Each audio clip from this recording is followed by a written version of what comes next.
നിത്താഖാത്ത് നടപടികളുടെ വീര്യം കുറയുകയല്ലാതെ Saudi Arabia നടപടികൾ അവസാനിപ്പിച്ചിട്ടില്ലെന്ന് കേന്ദ്ര പ്രവാസികാര്യമന്ത്രി വയലാർ രവി. ഈ അവസരത്തിൽ മടങ്ങിയെത്തുന്ന പ്രവാസികളെ സഹായിക്കാൻ സംസ്ഥാന സർക്കാർ തയ്യാറെടുക്കണമെന്നും വയലാർ രവി പറഞ്ഞു. തിരുവനന്തപുരത്ത് കേരള പ്രവാസി ഫെഡറേഷന്റെ സംസ്ഥാന സമ്മേളനത്തിൽ സംസാരിക്കുകയായിരുന്നു അദ്ദേഹം. പ്രവാസികൾക്ക് പെൻഷൻ നൽകാൻ നടപടിയെടുത്തിരുന്നെങ്കിലും പദ്ധതി നടപ്പായില്ലെന്നും വയലാർ രവി പറഞ്ഞു. ഇനി ഹജ്ജ് വിശേഷം.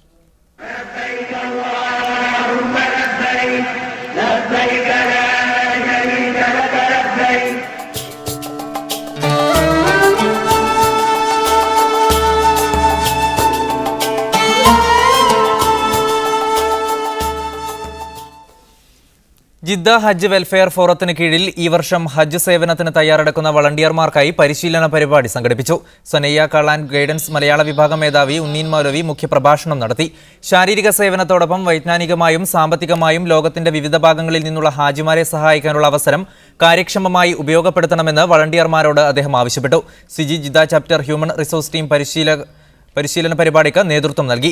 Welfare forum chairman Chemban Abbas അധ്യക്ഷത വഹിച്ചു. വിവിധ സംഘടനകളെ പ്രതിനിധീകരിച്ച് K Ashraf Ali, K P Muhammad Kutty, Sharif Kunju, V K Rauf, Naseer Vavakkunju തുടങ്ങിയവർ സംസാരിച്ചു. സഹൽ തങ്ങൾ സ്വാഗതവും അൻവർ വടക്കാങ്ങര നന്ദിയും പറഞ്ഞു. ജിദ്ദ സൗഹൃദ വിചാരവേദിയുടെ ആഭിമുഖ്യത്തിൽ ഹജ്ജ് സെമിനാർ സംഘടിപ്പിച്ചു. വിവിധ പ്രവാസി മതസംഘടനകളിലെ പണ്ഡിതന്മാർ വിഷയം അവതരിപ്പിച്ചു. ഹജ്ജിലെ ഐക്യവും സാഹോദര്യവും മുസ്ലിം സംഘടനകൾക്കിടയിൽ ഉണ്ടാവണമെന്ന് പണ്ഡിതന്മാർ ആവശ്യപ്പെട്ടു. ടി എച്ച് ദാരിമി, അഹമ്മദ് കുട്ടി ദാരിമി, അബ്ദുഷക്കൂർ അലി, ഹുസൈൻ കാഗവി പൊന്നാട്, അബ്ദുറഹിമാൻ ഉമരി തുടങ്ങിയവർ സംസാരിച്ചു. മത്വാർ ഖദീമിലെ ജാലിയത്ത് ഓഡിറ്റോറിയത്തിൽ നടന്ന സെമിനാറിൽ വിചാരവേദി ചെയർമാൻ സലീം മുല്ലവീട്ടിൽ അധ്യക്ഷത വഹിച്ചു. ഡോക്ടർ ഇസ്മായിൽ മരുതേരി മോഡറേറ്ററായിരുന്നു. വി പി അബൂബക്കർ മാസ്റ്റർ സ്വാഗതവും ഇബ്രാഹിം ശംനാട് നന്ദിയും പറഞ്ഞു. സിറിയയിൽ ദുരിതമനുഭവിക്കുന്ന ജനതയ്ക്ക് ബഹ്റൈൻ ധാർമ്മിക പിന്തുണയ്ക്കൊപ്പം വിപുലമായ സഹായ സഹകരണങ്ങൾ നൽകുന്നു.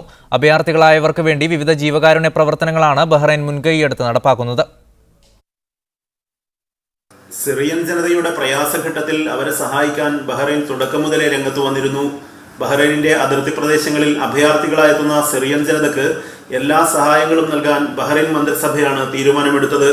ഇതിന്റെ അടിസ്ഥാനത്തിൽ രാജ്യത്ത് വിപുലമായ രീതിയിൽ സിറിയക്കാർക്ക് വേണ്ടിയുള്ള ജീവകാരുണ്യ പ്രവർത്തനങ്ങൾ നടന്നുവരുന്നു.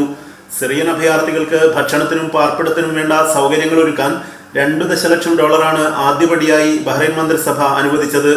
അഭയാർത്ഥികൾക്ക് ആവശ്യമായ സേവനങ്ങൾ ചെയ്യാനും മനുഷ്യാവകാശങ്ങൾ പരിഗണിക്കാനും വിവിധ സന്നദ്ധ സേവന സംഘടനകളും ബഹ്റൈനിൽ സജീവമായി പ്രവർത്തിച്ചു വരുന്നു. വിവിധ സർക്കാർ ഏജൻസികളുടെ നേതൃത്വത്തിലുള്ള സഹായ പദ്ധതികൾ ഏകോപിപ്പിച്ച് സിറിയയിലെ മനുഷ്യർക്ക് സഹായമെത്തിക്കാനുള്ള ശ്രമങ്ങളാണ് നടക്കുന്നത്. ഇതിനായുള്ള പ്രവർത്തനങ്ങളിൽ വിദ്യാർത്ഥികളടക്കമുള്ള സമൂഹത്തിന്റെ വിവിധ തുറകളിലുള്ളവരുടെ പങ്കാളിത്തമുണ്ട്. സിറിയയിൽ ഏകാധിപത്യ ഭരണകൂടത്തിനെതിരെയുള്ള പോരാട്ടത്തിൽ പങ്കെടുത്ത് ബഹ്റൈൻ സ്വദേശിയായ 19 വയസ്സുകാരൻ അബ്ദുറഹ്മാൻ ആദിൽ ഹസൻ ഈയിടെ കൊല്ലപ്പെട്ടിരുന്നു. സിറിയയിലെ മർദ്ദിതരായ ജനതയുടെ വിമോചന പോരാട്ടത്തിന് പൂർണ്ണമായ ധാർമ്മിക പിന്തുണയാണ് ബഹ്റൈൻ ഈ അർത്ഥത്തിൽ നൽകി വരുന്നത്. ഇതോടൊപ്പം സിറിയൻ ജനതയെ മരുന്നും ഭക്ഷണവും പാർപ്പിട സൗകര്യങ്ങളും നൽകി സഹായിക്കാൻ ബഹ്റൈനിൽ വ്യവസ്ഥാപിതമായ പ്രവർത്തനങ്ങളാണ് ഇപ്പോൾ നടന്നുവരുന്നത്. Siraj Pallikkara, media 1, Bahrain. വിമാനത്തിന്റെ അറ്റകുറ്റപ്പണികൾ നടത്തുന്നതിന് ദോഹയിൽ പ്രത്യേക സെന്റർ കൊണ്ടുവരുമെന്ന് ക്വാളിറ്റി ഏവിയേഷൻ ഇൻവെസ്റ്റ്മെന്റ് അധികൃതർ അറിയിച്ചു. പുതിയ സെന്റർ യാഥാർത്ഥ്യമാവുന്നതോടെ യാത്രാ ടിക്കറ്റ് കുറയ്ക്കാൻ കഴിയുമെന്നും കുറഞ്ഞ ചിലവിൽ മികച്ച യാത്രാ സൗകര്യം നൽകാൻ കഴിയുമെന്നും QAE വൈസ് പ്രസിഡന്റ് റോബർട്ട് സൈബർ പറഞ്ഞു. കുവൈത്തിലെ മറീന മാൾ കൊലപാതകത്തിൽ യഥാർത്ഥ പ്രതികൾ പോലീസ് പിടിയിൽ. 2 പൗരത്വരഹിതരും ഒരു കുവൈത്തി യുവാവുമാണ് പിടിയിലായത്. നേരത്തെ പോലീസ് അറസ്റ്റ് ചെയ്ത ഫലസ്തീൻ യുവാവിനെ കുറ്റക്കാരനല്ലെന്ന് കണ്ട് വെറുതെ വിട്ടു. വ്യാഴാഴ്ച രാത്രിയായിരുന്നു രാജ്യത്തെ പ്രമുഖ ഷോപ്പിംഗ് കേന്ദ്രത്തിൽ 24-കാരനായ സ്വദേശി കുത്തേറ്റു മരിച്ചത്. കൃത്യം നടത്തിയെന്ന സംശയത്തിന്റെ പേരിൽ ഫലസ്തീൻ യുവാവിനെ പോലീസ് പിടികൂടിയിരുന്നു. എന്നാൽ ഇയാൾ കുറ്റം ആവർത്തിച്ചു നിഷേധിക്കുകയായിരുന്നു. തുടരന്വേഷണത്തിന്റെ ഭാഗമായി മാളിലെ CCTV ദൃശ്യങ്ങൾ പരിശോധിച്ചുവെങ്കിലും കൊലപാതകത്തിന്റെ ദൃശ്യങ്ങൾ ക്യാമറയിൽ പതിഞ്ഞിരുന്നില്ല. അക്രമികളിൽ ഒരാൾ കൈക്ക് പറ്റിയ മുറിവിന് ചികിത്സ തേടി ആശുപത്രിയിൽ ചെന്നത് അന്വേഷണത്തിൽ വഴിത്തിരിവായി. ഇയാളെ ചോദ്യം ചെയ്തപ്പോൾ 3 പേർ കൂടിയാണ് കൊല നടത്തിയതെന്നും കൊല്ലപ്പെട്ടയാളെ മുൻപരിചയമില്ലെന്നും സമ്മതിക്കുകയായിരുന്നു. പ്രതികളെ പെട്ടെന്ന് പിടികൂടാൻ കഴിഞ്ഞതിൽ അന്വേഷണ ഉദ്യോഗസ്ഥരെ ആക്ടിംഗ് പ്രധാനമന്ത്രിയും ആഭ്യന്തരമന്ത്രിയുമായ ഷെയ്ഖ് സബാ അൽ ഖാലിദ് അൽ സബാഹ് അഭിനന്ദിച്ചു. Media 1, Kuwait city. സിറിയൻ വിഷയത്തിൽ UN സുരക്ഷാ സമിതി അടിയന്തര നടപടി സ്വീകരിക്കണമെന്ന് ഖത്തർ വിദേശകാര്യമന്ത്രി ഡോക്ടർ ഖാലിദ് അൽ അദ്വിയ ആവശ്യപ്പെട്ടു. ന്യൂയോർക്കിലെ UN ആസ്ഥാനത്ത് നടന്ന group of friends for Syrian പീപ്പിളിന്റെ മന്ത്രിതല യോഗത്തിൽ സംസാരിക്കുകയായിരുന്നു അദ്ദേഹം. സ്വന്തം ജനതയ്ക്ക് മേൽ ബഷാർ ഭരണകൂടം നടത്തിക്കൊണ്ടിരിക്കുന്ന അതിക്രമം അവസാനിപ്പിക്കാൻ UN സുരക്ഷാ സമിതി അടിയന്തര നടപടി സ്വീകരിക്കണമെന്ന് ഖത്തർ വിദേശകാര്യമന്ത്രി ഡോക്ടർ ഖാലിദ് ബിൻ മുഹമ്മദ് അൽ അത്തിയ ആവശ്യപ്പെട്ടു. സൈനിക വിമാനങ്ങൾ ഉപയോഗിച്ച് ജനങ്ങൾക്കെതിരെ നടത്തുന്ന ആക്രമണം അവസാനിപ്പിക്കണമെന്നും ജീവകാരുണ്യ പ്രവർത്തനങ്ങൾക്ക് സുരക്ഷാ പാതയൊരുക്കാൻ അസദ് ഭരണകൂടത്തെ നിർബന്ധിക്കണമെന്നും അദ്ദേഹം UN-നോട് ആവശ്യപ്പെട്ടു. സിറിയയിലെ ജനതയുടെ ആഗ്രഹപ്രകാരം ഈ വിഷയത്തിൽ മാന്യമായ പരിഹാരമുണ്ടാകണം. നിലവിലെ സർക്കാരിനെ നീക്കം ചെയ്യാൻ അന്താരാഷ്ട്ര സമൂഹം ഇടപെടണമെന്നും അൽ അത്തിയ ആവശ്യമായി ഉന്നയിച്ചു. 1,00,000 പേർ കൊല്ലപ്പെടുകയും 20 ലക്ഷത്തിലധികം നിരപരാധികൾ അഭയാർത്ഥികളാവുകയും ചെയ്ത സിറിയൻ പ്രതിസന്ധിക്ക് അന്തിമ പരിഹാരം കാണേണ്ട സമയം അതിക്രമിച്ചിരിക്കുന്നു. രാസായുധം പ്രയോഗിക്കുകയും അന്താരാഷ്ട്ര നിയമം ലംഘിക്കുകയും ചെയ്ത സിറിയൻ ഭരണകൂടത്തിനെതിരെ അന്താരാഷ്ട്ര സമൂഹം ഒന്നിച്ചു നിൽക്കണമെന്നും അദ്ദേഹം ആവശ്യപ്പെട്ടു. Media 1 Qatar. ഉന്നത വിദ്യാഭ്യാസ സമിതിയുമായി ബന്ധപ്പെട്ട രക്ഷിതാക്കളുടെ സംശയങ്ങൾക്കും അന്വേഷണത്തിനും പുതിയ ഹോട്ട്ലൈൻ നമ്പർ SCEC പുറത്തിറക്കി. 155 എന്ന നമ്പറിൽ വിളിക്കുന്ന പക്ഷം രക്ഷിതാക്കൾക്ക് ഉന്നത വിദ്യാഭ്യാസ സമിതിയിലെ ഉദ്യോഗസ്ഥരുമായി ബന്ധപ്പെടാൻ കഴിയും. ആവശ്യങ്ങൾക്കായി ഓഫീസ് സന്ദർശിക്കുന്നത് ഒഴിവാക്കാനാണ് ഇതെന്ന് SCEC വൃത്തങ്ങൾ അറിയിച്ചു. പ്രസിഡന്റ് ഒമർ ഹസൻ അൽ ബഷീറിന്റെ രാജി ആവശ്യപ്പെട്ട് സുഡാനിൽ വീണ്ടും പ്രതിഷേധം. ആയിരങ്ങളാണ് പ്രതിഷേധ പ്രകടനത്തിൽ പങ്കെടുത്തത്. പ്രതിഷേധക്കാരെ പിരിച്ചുവിടുന്നതിനായി പോലീസ് ടിയർ ഗ്യാസ് പ്രയോഗിച്ചു. കഴിഞ്ഞ ദിവസം സൈന്യവുമായുണ്ടായ ഏറ്റുമുട്ടലിൽ സുഡാനിൽ 50ഓളം പേർ കൊല്ലപ്പെട്ടിരുന്നു. 1989 നടന്ന സൈനിക അട്ടിമറിയിലൂടെയാണ് സുഡാനിൽ ഒമർ ഹസൻ അൽ ബഷീർ അധികാരത്തിലേറിയത്. തുനീഷ്യയിലും യമനിലുമടക്കം നിരവധി അറബ് രാഷ്ട്രങ്ങളിൽ ഏകാധിപത്യ ഭരണത്തിനെതിരെ അറബ് വസന്തം വ്യാപകമായപ്പോൾ പക്ഷേ അഴിമതിക്കും വിലക്കയറ്റത്തിനുമെതിരെയായിരുന്നു സുഡാനിൽ പ്രക്ഷോഭം നടന്നത്. കഴിഞ്ഞ കുറച്ചു ദിവസങ്ങളായി സുഡാനിൽ പ്രക്ഷോഭം ശക്തി പ്രാപിക്കുകയാണ്. സുഡാനിൽ വർഷങ്ങൾക്ക് ശേഷം നടക്കുന്ന ഏറ്റവും വലിയ പ്രക്ഷോഭമാണ് നിലവിലേത്. കഴിഞ്ഞ ദിവസത്തെ എണ്ണ വില വർധനവിനെതിരായ പ്രതിഷേധത്തെ പോലീസ് അടിച്ചമർത്തിയ സാഹചര്യത്തിൽ ഇന്നലെ കർത്തൂം സിറ്റിയിൽ സംഘടിപ്പിച്ച പ്രതിഷേധത്തിൽ 3000-ലധികം പേർ പങ്കെടുത്തു. വില വർധനവ് അനുവദിക്കില്ലെന്നും ഭരണകൂടം രാജിവെക്കണമെന്നും ആവശ്യപ്പെടുന്ന ബാനറുകളുമായാണ് പ്രതിഷേധക്കാർ ഒത്തുകൂടിയിരിക്കുന്നത്. പ്രതിഷേധക്കാരെ പിരിച്ചുവിടുന്നതിനായി സൈന്യം ടിയർ ഗ്യാസും മറ്റു രാസവസ്തുക്കളും പ്രയോഗിച്ചു. പോലീസിനു നേരെ കല്ലെറിഞ്ഞുകൊണ്ടാണ് പ്രതിഷേധക്കാർ ഇതിനെ നേരിട്ടത്. അതേസമയം പ്രതിഷേധക്കാർക്ക് അനുകൂലമായ വാർത്ത പുറത്തുവിട്ടുവെന്നാരോപിച്ച് ദുബായ് കേന്ദ്രമായി പ്രവർത്തിക്കുന്ന അൽ അറേബ്യ ടെലിവിഷന്റെ പ്രവർത്തനം അധികൃതർ തടഞ്ഞിരിക്കുകയാണ്. പ്രക്ഷോഭവുമായി ബന്ധപ്പെട്ട വാർത്തകൾ പ്രസിദ്ധീകരിക്കുമ്പോൾ സർക്കാർ പുറത്തുവിടുന്ന ഔദ്യോഗിക വിശദീകരണം മാത്രമേ പ്രസിദ്ധീകരിക്കാവൂ എന്ന കർശന നിർദ്ദേശവും സർക്കാർ മാധ്യമ സ്ഥാപനങ്ങൾക്ക് നൽകിയിട്ടുണ്ട്. ദിവസങ്ങളായി തുടരുന്ന പ്രതിഷേധത്തിനിടെ സുരക്ഷാ ഉദ്യോഗസ്ഥരും പ്രക്ഷോഭകരുമടക്കം നിരവധി ആളുകളാണ് സുഡാനിൽ കൊല്ലപ്പെട്ടത്. News desk media 1. ഇറാഖിലെ ഭവന നിർമ്മാണ മേഖലയിൽ കനത്ത പ്രതിസന്ധിയെന്ന് റിപ്പോർട്ട്. രാജ്യത്തെ നിർമ്മാണ മേഖലയിൽ നിക്ഷേപം നടത്താൻ വിദേശ കമ്പനികൾ മടിക്കുന്നു.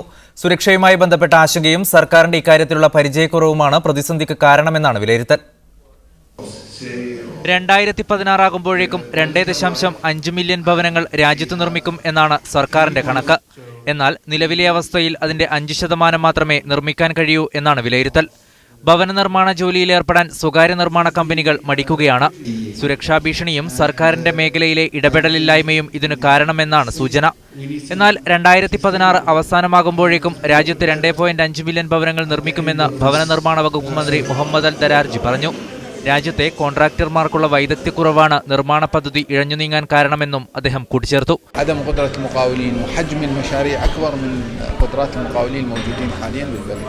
രാജ്യത്ത് നിർമ്മിക്കാൻ ഉദ്ദേശിക്കുന്ന ഭവനങ്ങളിൽ ഭൂരിഭാഗവും നിർമ്മിക്കുന്നത് സ്വകാര്യ മേഖലയിലുള്ളവരാണ്. അതുകൊണ്ട് തന്നെ സ്വകാര്യ മേഖലയിലേക്ക് വിദേശത്തു നിന്നും നേരിട്ടുള്ള നിക്ഷേപം കൂടിയേ തീരൂ എന്നും മന്ത്രി പറഞ്ഞു. എന്നാൽ 2012 കണക്ക് പ്രകാരം രാജ്യത്തെ മൊത്ത ആഭ്യന്തര ഉൽപ്പാദനത്തിന്റെ 1% മാത്രമാണ് വിദേശത്തു നിന്നുള്ള നിക്ഷേപം. ചില വിദേശ കമ്പനികൾ രാജ്യത്ത് നിക്ഷേപം നടത്താൻ മുന്നോട്ട് വരുന്നുണ്ടെങ്കിലും പ്രാദേശികമായുണ്ടാകുന്ന പല പ്രശ്നങ്ങളും ഇവരെ പിന്തിരിപ്പിക്കുന്നു. ഇറാഖിലെ ബാങ്കിംഗ് മേഖലയിലെ പ്രവർത്തനക്കുറവും ഭവന നിർമ്മാണ മേഖലയിലെ പ്രതിസന്ധിക്ക് കാരണമായി പറയുന്നുണ്ട്. ഇറാഖിലെ മോശം ഭൗതിക സാഹചര്യത്തിന് കാരണം പഴയ സർക്കാരാണെന്നും സൈന്യത്തിനു വേണ്ടി രാജ്യത്തിന്റെ സമ്പാദ്യത്തിന്റെ വലിയൊരളവും ചിലവഴിച്ചതാണ് ഇപ്പോഴുള്ള പ്രതിസന്ധിക്ക് കാരണമെന്നും ഭവനവകുപ്പ് മന്ത്രി അഭിപ്രായപ്പെടുന്നു. News desk media 1. ഖത്തറിലെ സിംറിംഗ് റോഡിലുള്ള അൽ അന്തലൂസ് പെട്രോൾ സ്റ്റേഷനിലെ ടാങ്ക് പൊട്ടിത്തെറിച്ചു. ആളപായമൊന്നും റിപ്പോർട്ട് ചെയ്യപ്പെട്ടിട്ടില്ല. ഉച്ചയ്ക്ക് 1 മണിയോടെ പമ്പിലെ പെട്രോൾ സൂക്ഷിച്ചിരിക്കുന്ന ടാങ്ക് പൊട്ടിത്തെറിക്കുകയായിരുന്നു. പരിസരത്ത് പാർക്ക് ചെയ്തിരുന്ന 3 കാറുകൾ കത്തിനശിച്ചു. ഭൂമിക്കടിയിലായതിനാലാണ് കൂടുതൽ ആളപായം ഉണ്ടാകാത്തതെന്ന് പ്രതിരോധ വകുപ്പ് അറിയിച്ചു. പമ്പ് താൽക്കാലികമായി അടക്കുകയാണെന്ന് ആഭ്യന്തര മന്ത്രാലയം വ്യക്തമാക്കി. സിറിയൻ ഹോട്ടലുകൾക്ക് ഏറെ പ്രിയമേറുകയാണ് UAE-ലെങ്ങും. ധാരാളം സിറിയക്കാർ താമസിക്കുന്ന UAE-ലെ എല്ലാ മുക്കിലും മൂലയിലും സിറിയൻ ഹോട്ടലുകൾ ഇടം നേടിയിട്ടുണ്ട്. UAE-ലെ പുതിയൊരു കാഴ്ചയാണ് സിറിയൻ റെസ്റ്റോറൻറ്റുകളുടെ കൂണുകൾ പോലെയുള്ള വളർച്ച. ഇതിനൊരു കാരണമുണ്ട്. അത് സിറിയക്കാരുടെ UAE-യിലേക്കുള്ള ഒഴുക്ക് അത്യധികം വർദ്ധിച്ചുവെന്നതു തന്നെ. ദുബൈയിലെ സിറിയൻ കോൺസുലേറ്റിന്റെ കണക്കുകൾ പ്രകാരം സാമ്പത്തിക പ്രതിസന്ധിക്ക് മുമ്പ് തന്നെ 10 ലക്ഷത്തോളം സിറിയക്കാർ UAE-യിൽ എത്തിയിട്ടുണ്ട്. ഇവരിൽ അധിക പേരും ഉയർന്ന ശമ്പളത്തിനാണ് ജോലി ചെയ്യുന്നതും. ഇവർക്ക് വീടിന്റെ അന്തരീക്ഷം പകർന്നു നൽകുന്നതാണ് മിക്ക റെസ്റ്റോറൻറ്റുകളും. ദമാസ്കസിലെ പ്രശസ്തമായ ഒരു സ്ട്രീറ്റാണ് സലൂജ. ഈ പേരിൽ ജനുവരിയിൽ ആരംഭിച്ച റെസ്റ്റോറൻ്റാണിത്. സിറിയൻ ഹോട്ടലുകളിൽ ഏറ്റവും തിരക്കേറിയ ഇടം ഇത് തന്നെ. ദമാസ്കസ് ശൈലിയിൽ അലങ്കരിച്ച ഇവിടെ ശരിയായ സിറിയൻ ഭക്ഷണങ്ങൾ ലഭ്യമാണ്. ദമാസ്കസിലെ തെരുവുകളെ ഓർമ്മിപ്പിക്കുന്നതാണ് ഓരോ സിറിയക്കാരനും ഇവിടുത്തെ അന്തരീക്ഷം. സിറിയയിലെ ഒരു കാറ്ററിംഗ് ഗ്രൂപ്പാണ് സലൂജ. സിറിയയിലെ ഇത്തരം നിരവധി കാറ്ററിംഗ് ഗ്രൂപ്പ് ഗൾഫ് രാജ്യങ്ങളിലേക്ക് കൂടുമാറിയിട്ടുണ്ടെന്ന് സലൂജ മാനേജർ പറയുന്നു. بالعشر شهور اللي مضت تقريبا في حوالي 9 مطاعم سورية فتحوا بالمنطقة اللي حوالينا. السبب هو صار في عدد سوريين أكبر، في تعداد سوريين أكثر بعد الأزمة اللي صاروا هم مقيمين. സിറിയയിൽ നിന്നുള്ളവർ തന്നെയാണ് ഇവിടുത്തെ പാചകക്കാരും പരിചാരകരുമൊക്കെയും. പ്രശ്നകലുഷിതമായ സിറിയൻ ഭൂമിയിൽ നിന്ന് വിദേശത്തേക്ക് പലായനം ചെയ്യുന്നവരുടെ കണക്കുകൾ പ്രതിദിനം വർദ്ധിക്കുമ്പോൾ വലിയൊരു വിഭാഗം ആശ്രയിക്കുന്നത് UAE തന്നെയാണ്. Haris Arikkulam, media 1, Dubai. Sudan സർക്കാർ ഈജിപ്തിലെ പട്ടാളത്തെ പോലെ പെരുമാറരുതെന്ന് യൂസഫുൽ കർലാവി ആവശ്യപ്പെട്ടു. ദോഹയിലെ ഉമർ ബിൻ ഖത്താബ് പള്ളിയിൽ ജുമുഅ ഖുതുബ നടത്തുകയായിരുന്നു കർലാവി. الناس الذين عاشوا في ربعة رأيناهم طوال شهر رمضان يصومون في الحر قائمين. എണ്ണയുടെ സബ്സിഡി കുറച്ചതിനെതിരെ പ്രകടനം നടത്തുന്ന സുഡാനിലെ സ്വന്തം ജനതയ്ക്കെതിരെ നിറയൊഴിക്കരുതെന്ന് ലോക ഇസ്ലാമിക പണ്ഡിത സഭാധ്യക്ഷൻ ഡോക്ടർ യൂസഫുൽ കർലാവി ആവശ്യപ്പെട്ടു. സുഡാൻ ഗവൺമെന്റ് ഇസ്ലാമിസ്റ്റുകളുടേതാണെന്നും ഈജിപ്തിലെ പട്ടാളത്തെ പോലെ അധപതിക്കരുതെന്നും കർലാവി വ്യക്തമാക്കി. മുസ്ലിം സമൂഹത്തെ അലട്ടുന്ന ഒന്നാമത്തെ പ്രശ്നം ഫലസ്തീനാണ്. ഇസ്രായേൽ മുസ്ലിം സമൂഹത്തിന്റെ അശ്രദ്ധ ചൂഷണം ചെയ്ത് ഖുദ്സ് തകർക്കാൻ ശ്രമിച്ചുകൊണ്ടിരിക്കുന്നു. മസ്ജിദുൽ അഖ്സ തകർക്കാൻ അവർ പദ്ധതികൾ മെനയുകയാണ്. ഇതിന് മുസ്ലിം സമൂഹം നിന്നുകൊടുക്കരുതെന്നും കർലാവി ആവശ്യപ്പെട്ടു. ഇത്രയും അതിക്രമങ്ങൾ ഇസ്ലാമിനെതിരെ നടന്നുകൊണ്ടിരിക്കുമ്പോൾ ലോകത്തെ കോടാനുകോടി മുസ്ലിങ്ങൾ എന്താണ് മിണ്ടാതിരിക്കുന്നതെന്ന് കർലാവി ചോദിച്ചു. അക്രമത്തിനെതിരെ ശബ്ദിക്കാൻ മുസ്ലിങ്ങൾ മുന്നോട്ട് വരണമെന്നും അദ്ദേഹം ആഹ്വാനം ചെയ്തു. സുന്നികളുടെ സ്വത്തും മുതലും തട്ടിയെടുത്ത് ഷിയാക്കൾക്ക് നൽകുന്ന ഇറാഖ് പ്രധാനമന്ത്രി നൂരി അൽ മാലിക് മുസ്ലിങ്ങളുടെ രക്തം ഒഴുക്കിക്കൊണ്ടിരിക്കുന്നത് തടയേണ്ടത് അനിവാര്യമാണെന്നും അദ്ദേഹം കൂട്ടിച്ചേർത്തു.